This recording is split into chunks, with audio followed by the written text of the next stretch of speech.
ہود نے کہا کہ تمہارے پروردگار کی طرف سے تم پر عذاب اور غضب کا نازل ہونا مقرر ہو چکا ہے۔ کیا تم مجھ سے چند ناموں کے بارے میں جھگڑتے ہو جو تم نے اور تمہارے باپ دادا نے اپنی طرف سے رکھ لیے ہیں، جن کی اللہ نے کوئی سند نازل نہیں کی؟ تو تم بھی انتظار کرو، میں بھی تمہارے ساتھ انتظار کرتا ہوں۔ پھر ہم نے ہود کو اور جو لوگ ان کے ساتھ تھے ان کو اپنی مہربانی سے نجات بخشی، اور جنہوں نے ہماری آیتوں کو جھٹلایا تھا ان کی جڑ کاٹ دی، اور وہ ایمان لانے والے تھے ہی نہیں۔ اور قوم سمود کی طرف ان کے بھائی صالح کو بھیجا تو صالح نے کہا کہ اے قوم، اللہ ہی کی عبادت کرو، اس کے سوا تمہارا کوئی معبود نہیں۔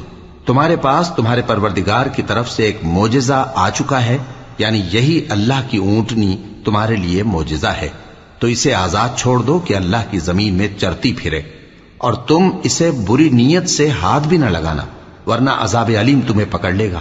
اور یاد تو کرو جب اس نے تم کو قوم عاد کے بعد سردار بنایا اور زمین پر آباد کیا کہ نرم زمین میں محل تعمیر کرتے ہو اور پہاڑوں کو تراش تراش کر گھر بناتے ہو، پس اللہ کی نعمتوں کو یاد کرو اور زمین میں فساد نہ کرتے پھرو۔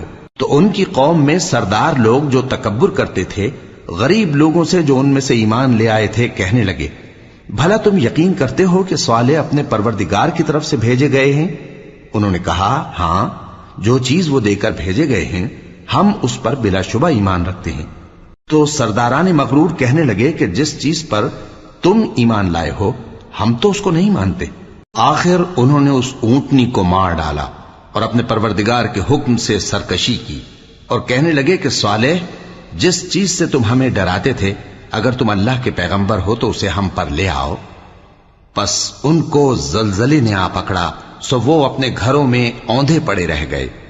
پھر صالح ان سے نا امید ہو کر پھرے اور کہا کہ میری قوم، میں نے تم کو اللہ کا پیغام پہنچا دیا اور تمہاری خیر خواہی کی، مگر تم ایسے ہو کہ خیر خواہوں کو دوست ہی نہیں رکھتے۔